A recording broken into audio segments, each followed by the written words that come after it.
बिस्मिल्लाहिर्रहमानिर्रहीम। आज का हमारा टॉपिक है सेक्शन 190 पीपीसी। मुख्तसरन उसका लुब-ए-लुबाब बता दूं कि अगर कोई आदमी एग्रीव्ड है, इंजर्ड है और वो अपने तहफ़्फ़ुज़ के लिए पब्लिक अथॉरिटी से रजू करना चाहता है, दरख्वास्त देना चाहता है और उसको रोका जाए तो ये जुर्म बनता है 190 का। इस पे हम बात करेंगे। पहले इसकी डेफिनीशन, फिर इसका स्कोप वगैरह, इसकी डेफिनीशन को उर्दू में बयान करूंगा और फिर एक लीगल मैक्सिम और दो अशआर आपकी खिदमत में पेश करूंगा।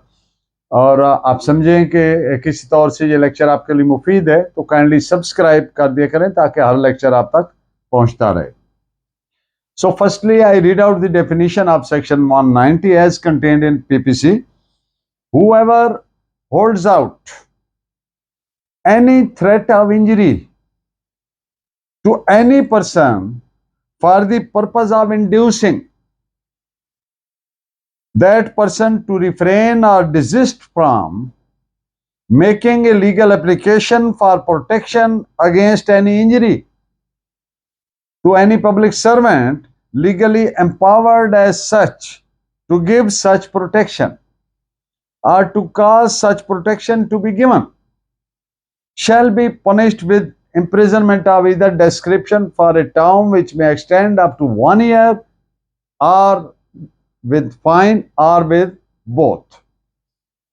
यानी जो कोई किसी शख्स को मायल करने के मकसद से, for the purpose of inducing,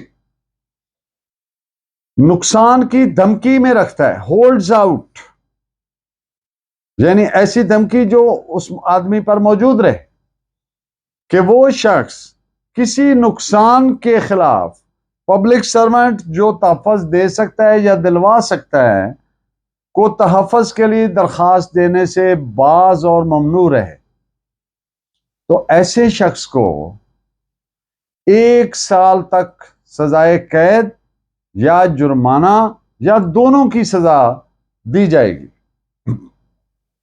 section 190 constitute होने के लिए, मेड आउट होने के लिए, बनने के लिए जरूरी जो इंग्रेडिएंट्स हैं, नंबर 1, मुल्जिम ने धमकी में रखा,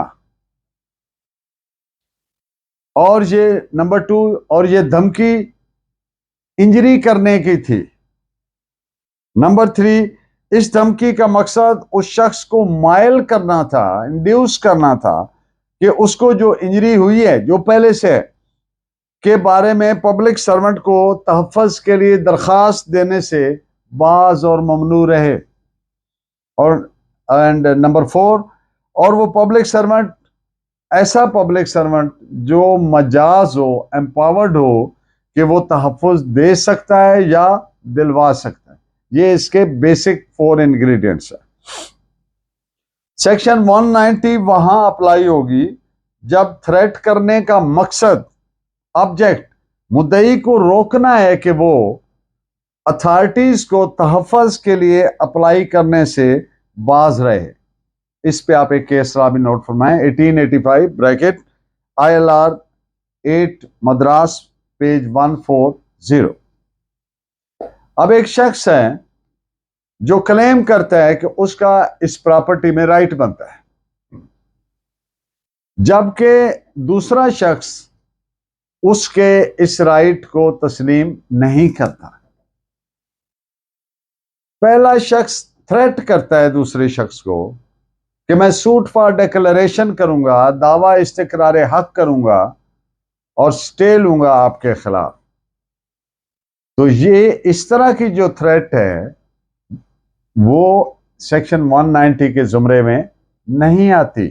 190 ऐसी सूरत में अट्रैक्ट नहीं होती, इसलिए कि इसमें इंजरी नहीं हुई, इसमें इंजरी काज करने की धमकी नहीं है, और एक जो जिसको थ्रेट कह रहे हैं हम, वो क्या है कि मैं लीगल एक्शन लूंगा, जो कोई भी शख्स ले सकता है। लीगल एक्शन लेने की बात करना, इसको धमकी कहना, ये उस तरह से जुर्म नहीं बनती। आज का लीगल मैक्सिम है ये जो बात मैंने की, इस पे आप एक केस ला भी नोट फरमाएं, AIR 1926 इलाहाबाद पेज 277। आज का लीगल मैक्सिम है एक्शन पर्सोनालिस मोरिटर कम पर्सोना। Personal action dies with the person. मसलन एक आदमी को की डेफेमेशन हुई और वो दावा कर सकते हैं, अब वो आदमी फौत हो गया, उसके वारसान नहीं दावा कर सकते। ये पर्सनल एक्शन था। जहां तक क्राइम का ताल्लुक है, आप जानते हैं क्राइम इज ऑलवेज पर्सनल। एक आदमी ने जुर्म किया, अभी उसके खिलाफ प्रोसीडिंग शुरू हुई कि उसकी डेथ हो गई। अब उसके जो वारसान हैं या उसका वालिद है या बाप है, they can not be held liable for that. लेकिन इसमें एक एक्सेप्शन है। एक्सेप्शन क्या है? अगर जुर्म के कॉन्सिक्वेंस में किसी तरह की लायबिलिटी है, उसके लिए वारसान लायबल होंगे। मिसाल के तौर पर एक शख्स ने कत्ल किया, उसको सजाए मौत हुई और साथ जुर्माना हुआ। अब वो बंदा जेल में था, उसकी डेथ होगी natural.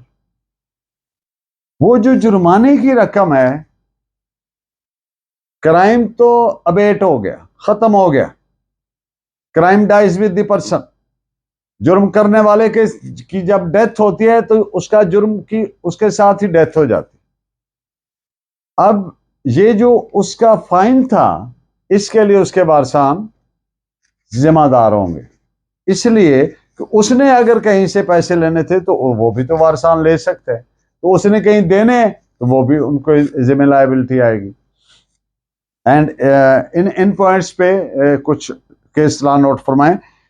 1985 SCMR 241, PLD 1954 Lahore 461, 1990 CLC 404, PLD 2005 Karachi 399।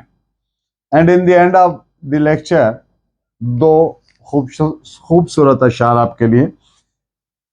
किसी जख्म को कुरेदो, किसी दर्द को जगाओ। किसी जख्म को कुरेदो, किसी दर्द को जगाओ, हमें खुद को आजमाए बड़े दिन गुजर गए हैं। और दूसरा शेर है कि जॉन एलियस साहब का शेर है, कितनी दिलकश हो तुम, कितनी दिलकश हो तुम, कितने दिलजू हैं हम, क्या सितम है कि हम लोग मर जाएंगे। Thank you very much. Please keep watching and guiding me by your valuable comments. Allah ने के बाद।